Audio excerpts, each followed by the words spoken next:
पुरानी हवेली का रहस्य। गांव के बाहर एक पुरानी हवेली थी जिसे लोग भूतिया हवेली कहते थे। कहा जाता था कि वहां एक महिला की आत्मा भटकती है जिसने वहां सालों पहले आत्महत्या कर ली थी। रात के समय हवेली से अजीब अजीब आवाजें आती थीं, जैसे किसी के रोने की या चूड़ियों की खनकने की। एक बार गांव के दो दोस्तों रामू और श्यामू ने तय किया कि वे उस हवेली का रहस्य जानेंगे। लोग उन्हें रोकते रहे लेकिन वे नहीं माने। एक रात दोनों हवेली में घुस गए। अंदर का माहौल बहुत डरावना था।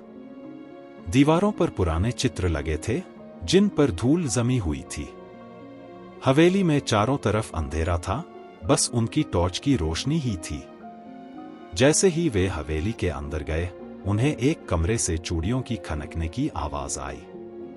दोनों दोस्तों का दिल तेजी से धड़कने लगा, लेकिन वे हिम्मत जुटाकर उस कमरे की ओर बढ़े। कमरे का दरवाजा धीरे धीरे खुला और अंदर एक सफेद साड़ी में लिपटी महिला दिखाई दी। उसका चेहरा धुंधला था और उसकी आंखों से आंसू बह रहे थे। रामू और श्यामू डर के मारे कांपने लगे। उन्होंने तुरंत पलटकर भागने की कोशिश की, लेकिन उनके पैर जड़ हो गए थे। तभी महिला ने धीरे से कहा, मत डरो, मैं तुम्हें कोई नुकसान नहीं पहुंचाऊंगी। मैं बस यहां अकेली हूं और मुझे यहां से मुक्ति चाहिए। महिला की आवाज में इतना दर्द था कि रामू और श्यामू की आंखों में आंसू आ गए।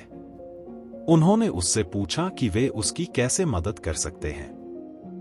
महिला ने कहा, मेरे पति ने मुझे धोखा दिया था और मैं दुखी होकर इस हवेली में मर गई। मेरी आत्मा तब तक भटकेगी जब तक कोई मेरी कहानी नहीं सुनेगा और मुझे न्याय नहीं दिलाएगा। दोनों दोस्तों ने महिला की कहानी सुनी और उसके पति के अन्याय का खुलासा गांव में किया। गांव वालों ने मिलकर उस महिला की आत्मा के लिए प्रार्थना की और आखिरकार उसकी आत्मा को शांति मिल गई। उस दिन के बाद से हवेली से कभी भी कोई अजीब आवाज नहीं आई। रामू और श्यामू ने उस दिन एक बात सीखी, सच्चाई और न्याय से बड़ा कुछ नहीं है। इसी तरह और इसे भी मजेदार स्टोरी के लिए सब्सक्राइब करें मस्त मजा मस्ती चैनल को।